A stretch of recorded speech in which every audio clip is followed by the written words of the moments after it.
Le sujet, c'était temps court, temps long. L'intuition était simple, c'est que le temps s'accélère pour la plupart d'entre nous. Ça rend beaucoup d'agents, à beaucoup d'agents ont le sentiment qu'ils sont obsolètes, que leur temps est passé, qu'ils n'ont plus de raison d'être. Et donc il y avait un risque au fond qu'on développe une espèce de logique de gestion précaire où la précarité tient lieu d'avenir professionnel. Et donc on a essayé de répondre collectivement à cette question, à ce risque-là. Les propositions des DRH ont été notamment de faciliter l'entrée et la sortie des agents parce qu'aujourd'hui on rentre via un concours, c'est un peu une entrée presque unique.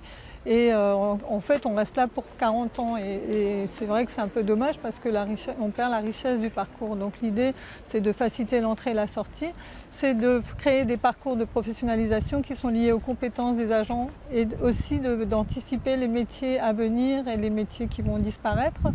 Et puis de créer une plateforme avec justement de bassins d'emploi avec les différents métiers qui sont offerts, c'est-à-dire entre collectivités, avec les différentes fonctions publiques, donc hospitalières, État, et aussi le privé, parce que après tout, pourquoi pas faire des conventions avec les entreprises privées, puisqu'il y a l'attente et l'emploi.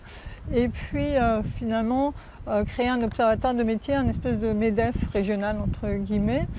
Et puis pour cela, effectivement, de créer un partenariat avec ces collectivités et ces fonctions publiques pour faciliter toute cette mobilité, pour faciliter ce travail d'employabilité. Moi, c'est cette forme d'éloge de la porosité qui s'est généralisée pendant 2 heures. Il y a eu une conviction qui a traversé, ça on s'y attendait vraiment pas du tout, tout le groupe, c'est le fait qu'il fallait abattre tout ce qui a des formes de silos, de verticalité, de barrières, de murs et de chapelles en tout genre. Et ça, c'était vraiment quelque chose de profondément positif et c'est ce qui m'a étonné vraiment profondément.